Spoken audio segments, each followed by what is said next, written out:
You're listening to the Known Legacy Podcast, brought to you by Known Legacy Ministries. For more information, go to knownlegacy.org. Now here's your hosts, Bill and Travis.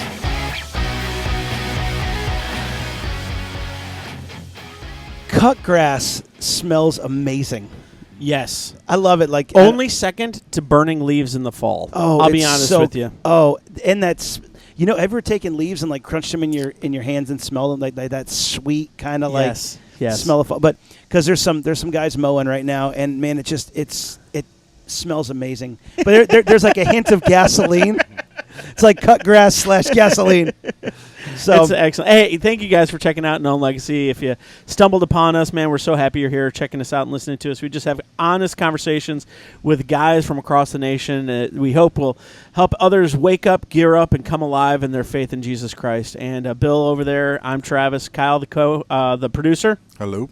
And we are so happy you're here. As always, info@knownlegacy.org if you want to share some thoughts, ideas, words of encouragement, or criticisms. Bill is always the best one to get the criticisms. Anyways. Thanks a lot. That's perfect, man. I appreciate it. If you're on Facebook, YouTube, Instagram, if you can, we'd love a review. And always share it, like it, subscribe to it. Yes. And that way you stay up to date. And our biggest goal right now is that every single week we drop a new podcast some Thursday. Yes. So that's what we're trying to do. We love it. And you guys, want to remind you that September 19th through the 21st, we have our next Known Legacy Men's Retreat coming up. You can sign up, go to knownlegacy.org, and you'll see the link for the men's retreat. We are so excited to have you come to that. So sign up today. Space is limited. Space is limited. So Gen X, I'm a Gen Xer. I'm proud to be a Gen Xer, the last feral kid generation. Feral kid. We drank from hoses, we licked the lead paint, and we rode in the back of the car without seatbelts on. None of us got a biking helmet until we were like in college, if we got one. Like, why are we have this thing? This is ridiculous. Right. And now you can't see a kid in the neighborhood without a biking helmet on. So, anyways, the Gen we have a gentleman who just tore apart a downspout with the string trimmer. I don't know if you guys can hear. But anyways, here's my question for us. As the trauma generation, what was your movie growing up that you watched as a kid and it changed you? Like, it could be emotionally just wrecking you. It could be scaring you. But it's one of those movies that you're like, oh, the world is not as innocent and safe as I may have thought it was. My life is forever different because of this movie. So that's my question for you guys. So where are you going to go? What do you got? Kyle, you want to go first? Okay, I'll go first. Yes. 1974, I was 9 years old. My family, we lived in Ohio. We took a trip to the Smoky Mountains. Okay. And I don't remember how long the drive is. We get there, and they have all these drinks and everything with my parents. I've had brothers 3 years younger than me, and they just had passed out. So they said, Kyle, go do whatever. So they put me in front of a TV. Oh, no. And this is before cable.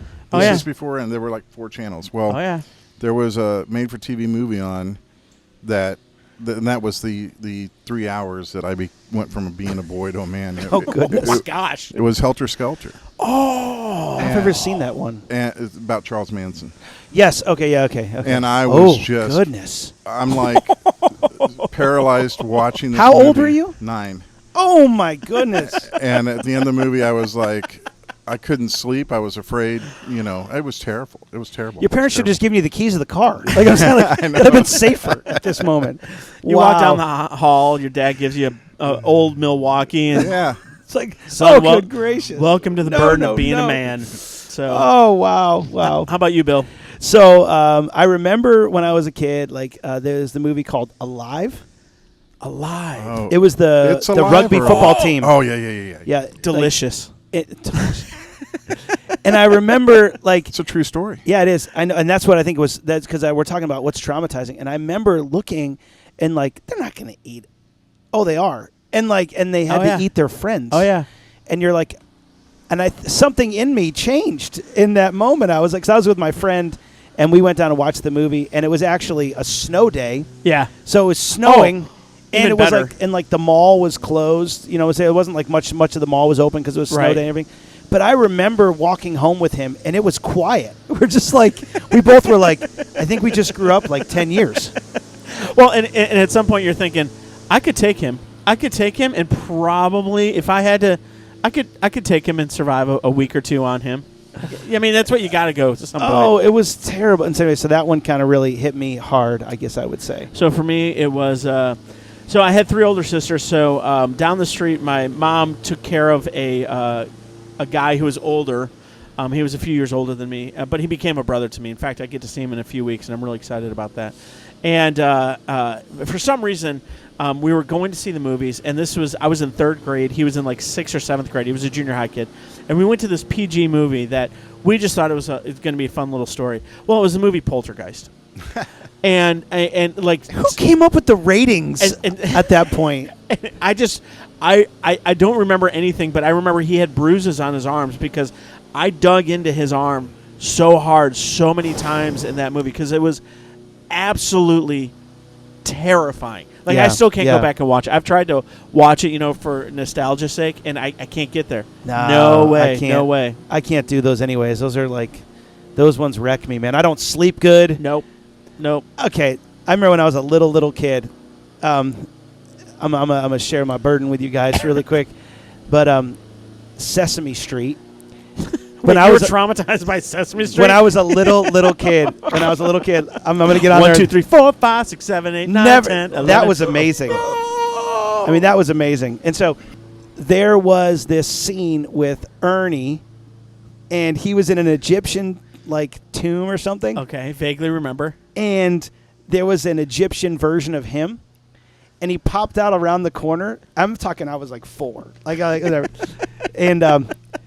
and I remember that for the next year. Yes. So going up my stairs, there was you could go up the stairs, but behind it was the back room. Okay. And there was just a wall right there. Oh, jeez. And so I was always scared. I was always scared that guy was going to jump out. That Egyptian Bill would jump out and meet you. That literally I would, from the one side of the kitchen over, I would just run up. That's I cut that corner. I was like, whoom, and I would go up. I was as fast as that sound. I would just go up. And that's what I did when I hit that corner. Always thinking that little Ernie was going to. Anyways, so that's just my. Trauma movies, man. That's fantastic. So, anyways, sorry. Sorry to share that little insight to my childhood. But anyways, hey, we have a great guest today. His name is Derek Berube. He is a pastor in Rhode Island, and we are so glad to have you on, man. Sorry about my little tangent there, but I need to share my trauma. Absolutely, no, I love it. I'll tell you what, it made me think of a movie myself. Okay, what was your movie? Yeah. Well, at first I was thinking, I told you guys before, the movie Signs. The movie Signs with Mel Gibson, that freaked me out. And I wasn't even a kid. I was a little bit older. But the more you guys started talking about these older movies, man, it was triggering my mind. I remember the movie Deliverance. Oh, yeah. Was the movie I saw as a kid. Hey, melted my brain. I was like, this can't be actually happening. This isn't real people. Yeah, exactly. But again, we go back 1980s PG, man. They just let it fly. Nothing was regulated. There was no control. No, not at all. We had Coca-Cola in glass bottles. Yes. I mean, things were good back then too. Oh, yeah. Crystal Pepsi. I mean, come on. Yes. It's so horrible. They were terrible. Orbits. Oh, yes. Yes. It's like the precursor to bubble tea or booble tea or whatever it's called today. Yeah. I mean, no, horrible. But at the same time, if you had a rope in the back seat, it was good enough as a seat, but it was fine. So, wow, man. Yeah, that movie was, yes, I do remember that movie, and you're right. I think I've tried to block that out so far. Oh, yeah. It just came back. I was like, wait a minute. I mean, when they're paddling down the end at the end, and they're like, "Come on, you can make it! Just go!" Oh, edge of your seat. Well, man, we are so glad to have you on today, man. Thanks for being here. I was telling these guys, and for those of you listening, I love Derek's story. Man, it's a story of faithfulness and listen to the heart of God. And so, Derek, share a little bit about yourself, kind of where you're from, all that kind of good stuff, and we'd love to hear from you. So, share your story. Man, I grew up in church. I was a pastor's kid in a sense. So I kind of grew up in church. I grew up in the ministry, in the church, always serving, always doing something, being part of it. And, kind of for the first part, probably being dragged along. And then you kind of, find your way and you kind of get into it. A lover of the Lord and following Christ. at a young age, and kind of fell into that whole path of following what it looked like, to be a follower of Jesus. Went to Bible college. Actually, that's where I met Bill. Bill and I have been now friends for over 20 years, which has been amazing. And then, graduated from college with a pastoral major and a youth pastor minor. During that time, was working at the church that I'm actually currently at right now as a volunteer youth pastor. My dad was on staff here as an associate pastor. So, serving and working in college, just being here at the church. I had met my wife. We had gotten married right the same year that we graduated back in 2004. So, again, a little over 20 years ago. And, you graduate from school, and I think you have all these intentions of. Absolutely, Bill. Thank you. I grew up in Blackstone, Massachusetts, and have, kind of lived all over between Mass, Rhode Island, and Connecticut through the course of my life. I am married to my beautiful and wonderful wife, Stacy. Been married now 21 years as of last Thursday. Wow, congratulations. Thank you, Bill. Thank you. And I have 3 amazing kids. I have one oldest daughter is about to be 18 in a couple of months. My middle daughter is 15, and then my youngest son is 13. So yeah, never a dull moment. Definitely been crazy, but it's a good life. It's a good thing. So a little bit of my story. Obviously, Bill, as you know, we went to college together. We were in school together. Yep. I grew up as a pastor's kid in a sense. So, my parents got saved when I was 5 years old. So grew up in the church. My parents immediately jumped right into things. So at first, obviously it was like being dragged along. But then you kind of take to your feet, you kind of find your way. And as a follower of Christ, I kind of jumped in at a young age at 10, 11, 12 years old. I can remember being in a bus ministry with my dad, driving the bus, picking up kids, so I kind of had a heart for people in ministry all the way back at the beginning. Ended up in Bible college, obviously, Bill, where you and I met. I met my wife, Stacy, there. That was, graduated from college back in 2004, which is crazy to think that that's over 20 years ago. It's mad to think that. Yeah, you're an old man. Pre-iPhone era, so. Exactly. Pre any phone era, really. We had a little flip old school things. Yeah. Right? But what the a crazy pager generation. So, in that season, I'd been freshly, newly married, graduated from school. At that time, I was working at the church that I'm actually at now, just as a volunteer. They were looking for a youth pastor at the time. The youth pastor had moved on. I was in as kind of like an interim role, just, volunteering. And it turned out to be a 3-year thing. My wife and I were here for 3 years, about a year while we were still in school and 2 years after we had gotten married. And, coming out of Bible college, you got all these hopes and dreams. And it's like, this is what I'm going to do. This is who I am. This is what I'm going to be. I'm going to be a youth pastor. I'm going to be in ministry. I'm going to be full time. And, the bubble pops when it's like, I'm talking with at the time, the senior pastor here, the older leadership here. It was like my dad was on staff here, and the whole concept was like, oh no, you're never going to be on staff here. You're never going to be in ministry here. Ooh, and it was like my bubble, and it was like really one of my first kind of ministry hurts, I guess you could call it. Wow. Where I was just kind of taken back. Like I'm thinking, you get that feeling, it's like, well, I'm good enough to do this now for free. I've been doing it for 3 years. I can do it like that, but you have no interest in me, kind of thing. And it was a hurt. So I started looking elsewhere. I was at the time I was self-employed. I was kind of working and beating the street, looking for work, and supporting Stacy and doing ministry on the side. So I decided to take a job. My father-in-law worked at Electric Boat down in Groton, Connecticut. They build submarines. Okay. So super exciting job at the time. I was, like I said, I was self-employed, working with my hands. I was doing tile work, backsplashes, bathtubs, all stuff like, custom stuff. Yeah. Always been good with my hands. I did a job for a guy who would ultimately become my boss at Electric Boat. So God definitely had his hand in it. He got me into Electric Boat. It took a while. I moved to Connecticut with Stacy, where Stacy's from. We lived in Connecticut. We were living in her parents' basement for a little while until we could get on our feet. Everybody knows that, right? Oh, yeah. And then at the time, still found a church in Connecticut, working as a volunteer youth pastor. So doing the church, ministry volunteer thing, and I was all in ministry. That's how I've lived my life. I was always all in. And then working full time, and I rose quickly at Electric Boat. I jumped right in. I would do, I would go to any training they would send me to. And I would, learn. I could learn with the best of them. I could learn and grasp it quick. I was good with my hands.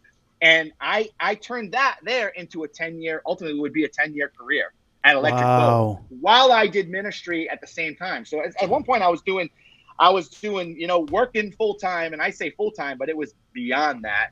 And then at one point I was doing ministry ultimately full time. And I always believed, it's like, you don't have to be getting a paycheck to be in full-time ministry. Like, that's not what it looks like, for me anyway at the time.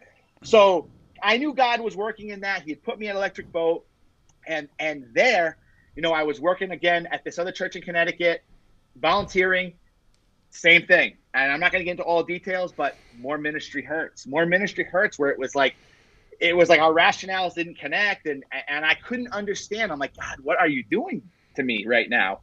And I'll tell you what, the hurt that I received there in Connecticut pushed me right into the workforce hard. I said, well, that's fine.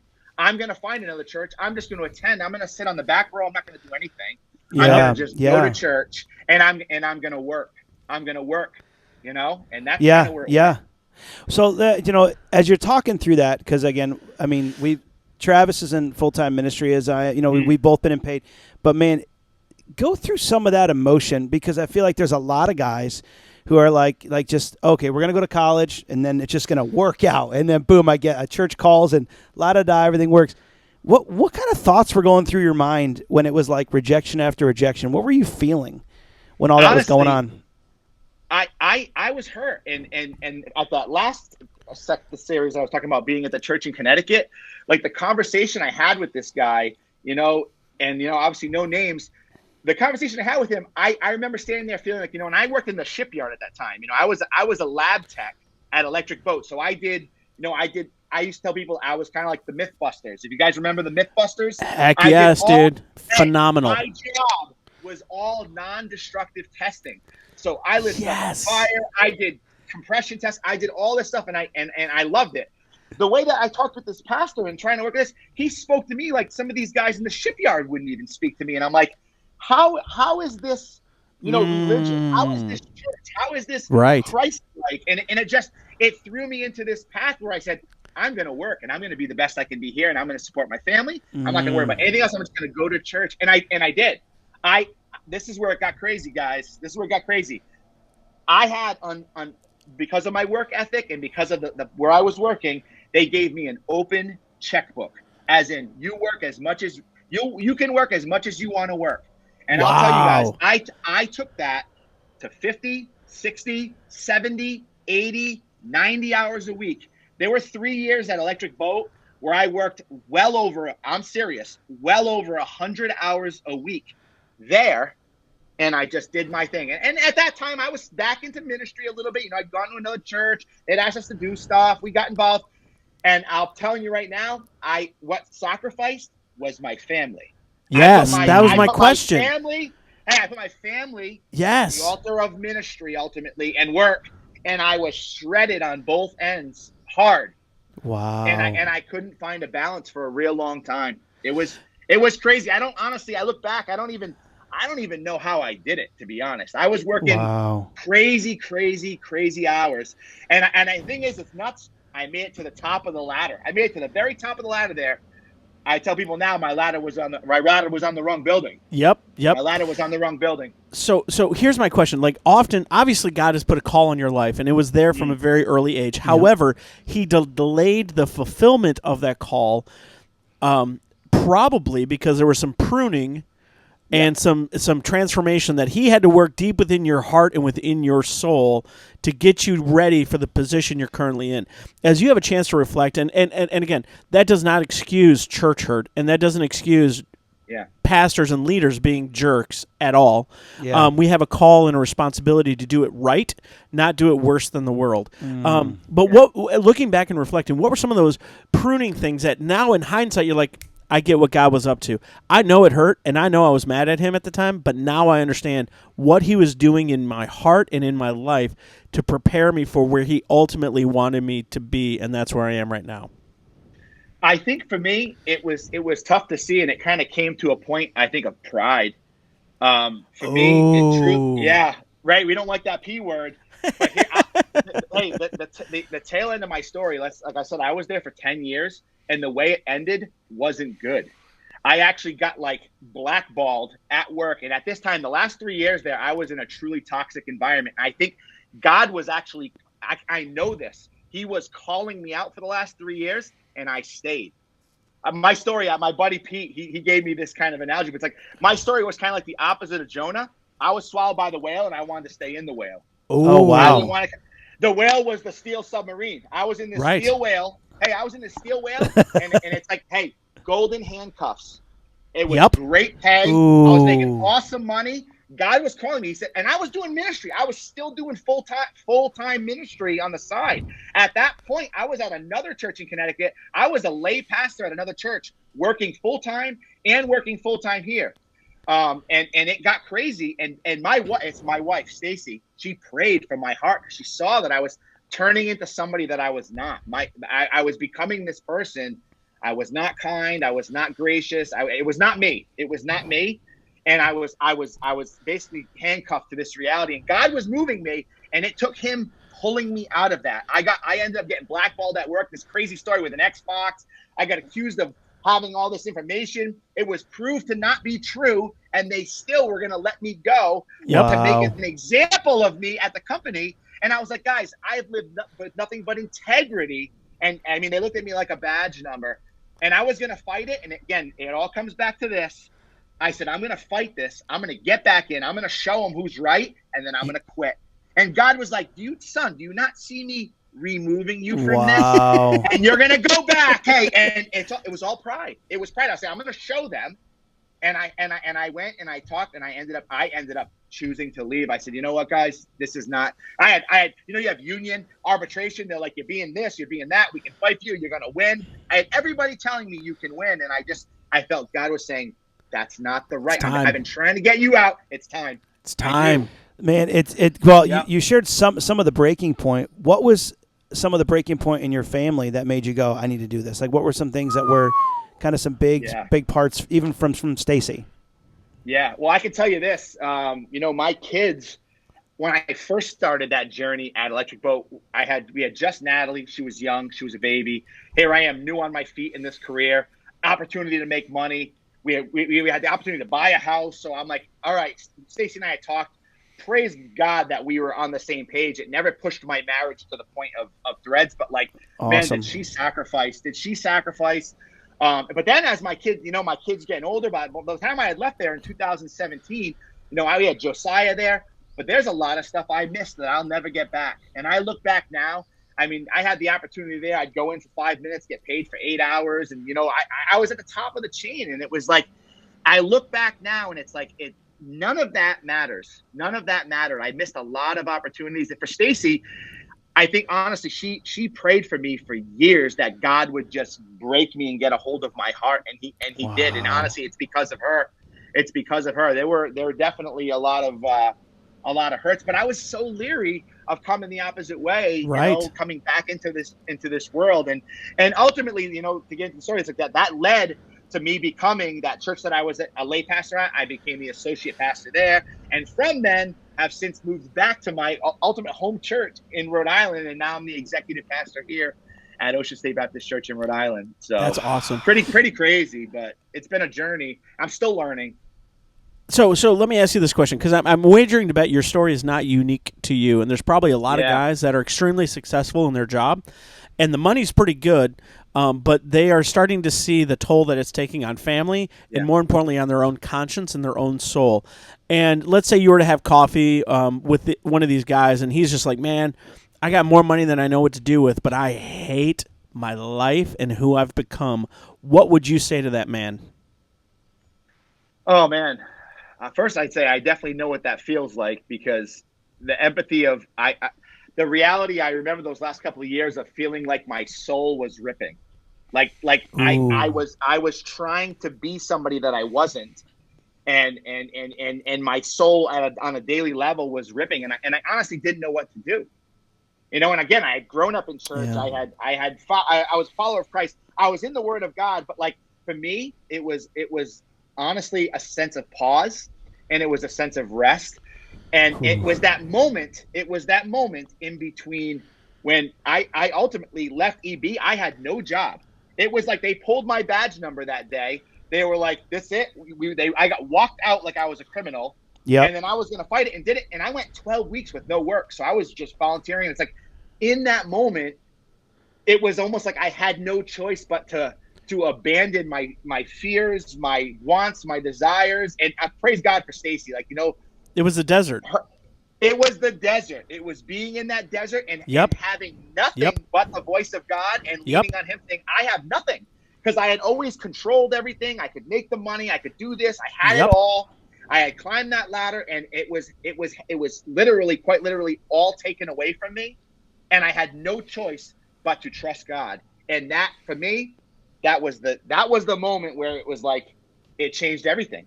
I look back at now, that's one of my memorials. You talk about coming out of the river and building the stones. Yes. That's one of my memorials where I look back and say, God, in those 12 weeks I didn't work, God took care of me. It was like Elijah. He took care of me by the river. And here I was fighting to stay in the whale, and it's like, it was so crazy. Dude, that's why I love the Old Testament, man. There's so many great, honest human endeavors and human experiences that you can pull from and blend together. And I've been there. I know what that is. Absolutely. So being on the other side now, and when I mean that, man, you're now back in the church full time. Man, what is the difference in life and family? And I'm not saying everyone go and run the ministry, but I'm saying, what is the difference now that you've made the main things? Like, how different is it for you? Oh, I think I'm still learning because of my history and growing up in church. I think, we collectively as a church have not done a great job of creating a culture where people can be open and honest and not share this stuff. Yeah. I'm coming from a church that has a history of trauma and trouble and all kinds of garbage, because we play this game where everything just gets swept under the rug and nobody's hurting and I'm fine and we're all good and everything's okay. Don't show any weakness, and it's like for me, I'm still walking this path of healing.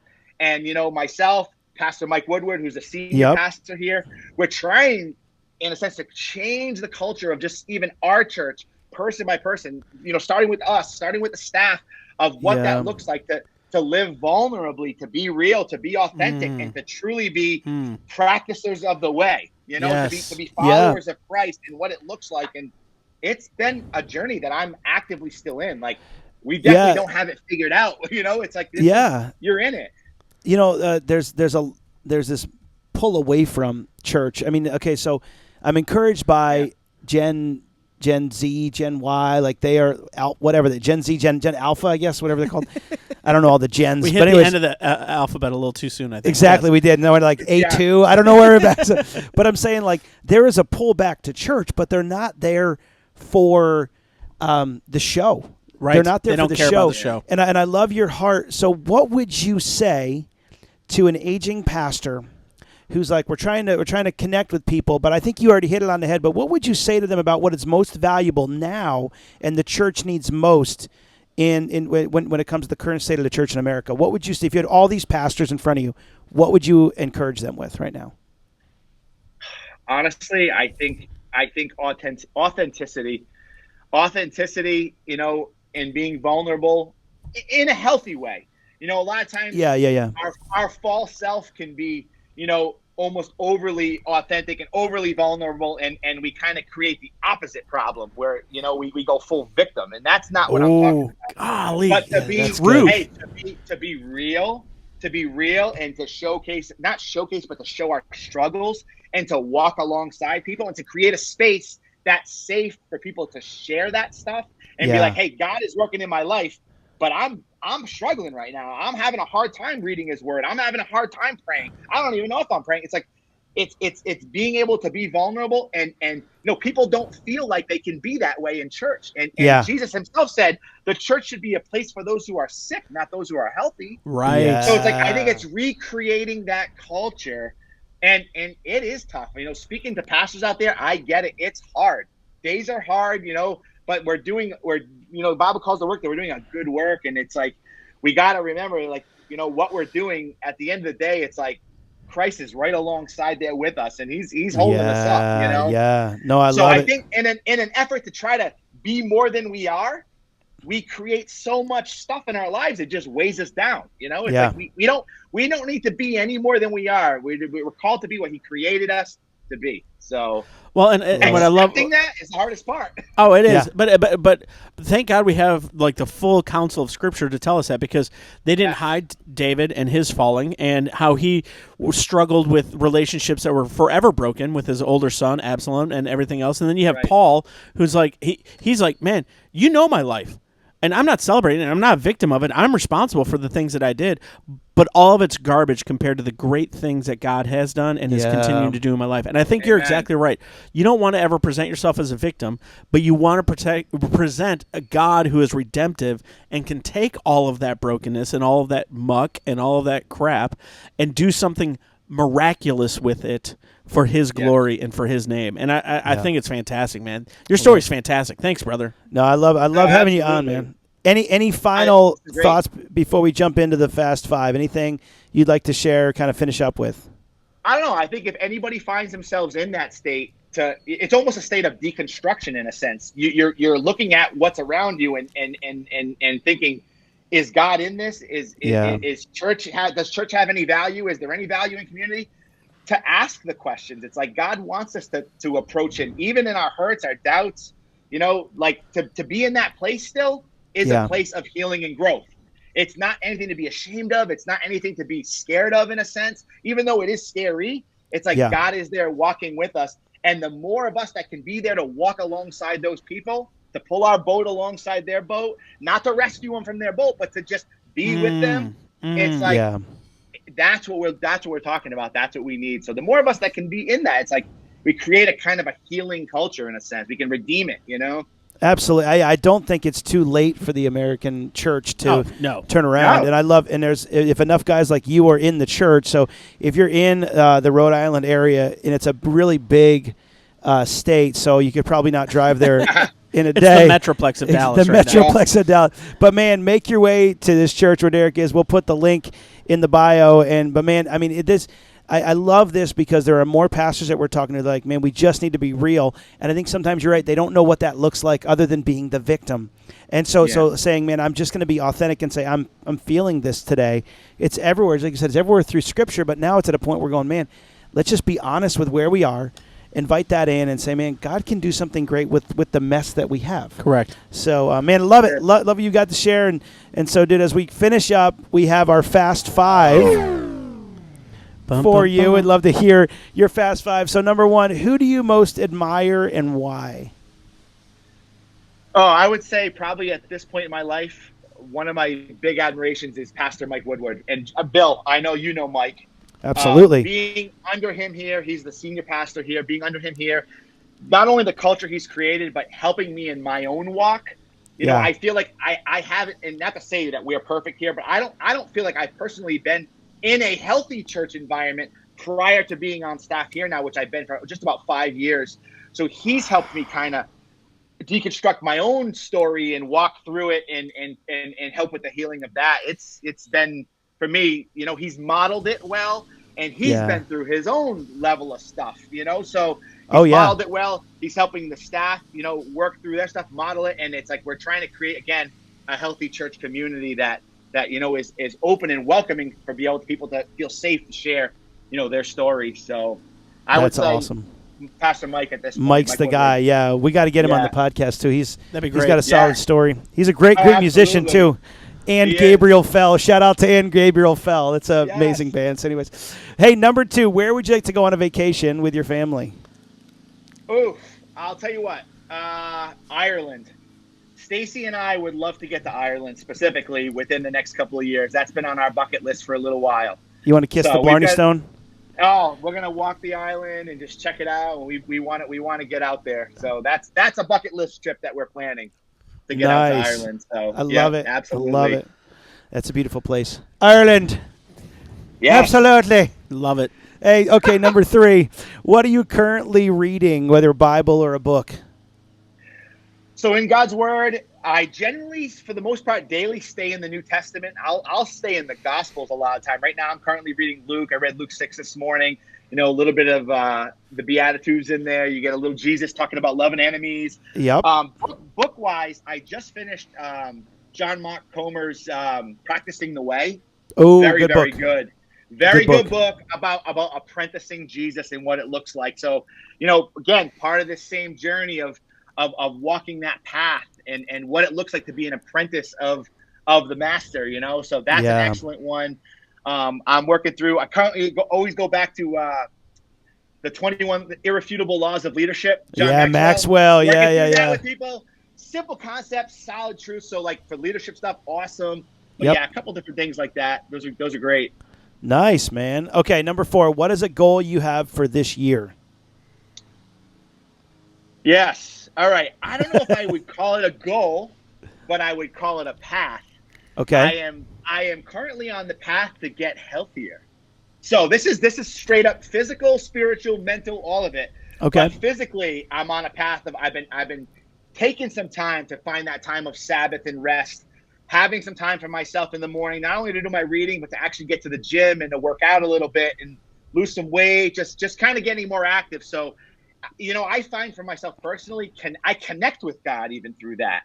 Yeah. So finding that time for me and getting to even work out, exercise a little, when my body's healthy, my mind is healthy, and spiritually I find I can be more healthy to others, you know. Yep. So it's like it's kind of getting into that path, and it's a journey. I'm walking it. So I don't necessarily have a goal at the end of it, but just to continue to walk down this path of physical, spiritual, and mental health, you know. So that's kind of where I'm on. I love it, man. I love it. Yeah. And what is the most impactful piece of advice you've ever been given? Oh, man. That's tough because I feel like I've been given a lot of different advice. Some of it's probably I'd have to censor because I learned in the shipyard. But I will tell you one that's been kind of I've been grabbing onto lately. All right, I've been grabbing onto lately. Do what you can, not what you can't. Something Mike said. Master Mike said, "Do what you can, not what you can't." Meaning, we get so focused on trying to work and do all these things that we're not good at, we're not gifted at, and we burn ourselves out. Hey, in all these areas. When God says, do the things that I've gifted you in, you know, focus on those strengths. You know, that's something that Mike's been sharing and you know, modeling to the staff. And I'll tell you what, that alone will change your culture. When you allow people to, you know, step on the gas and the things that they're good in, instead of struggle and fight through all the things that they're not good at, but we've got to just do, it doesn't work. And we find ourselves in a state of burnout. So, doing the things that you can do the things you can, not the things you can't. So control what you can control. That's great, man. Dude, this has been really good. Thank you so much for being on today, man. Thanks for sharing your heart. I'm glad we finally had a chance to get you on. I've wanted to get you on for a while. Great stuff. And just share this journey. Because there's a lot of guys that are in that boat that are like, man, I just want to, like you said, I want to just break out and do something different. So, Derek, you've been a blessing to have on. I know that we will put down the website on the link, and we are so glad to have you on, guys. Thanks for listening today.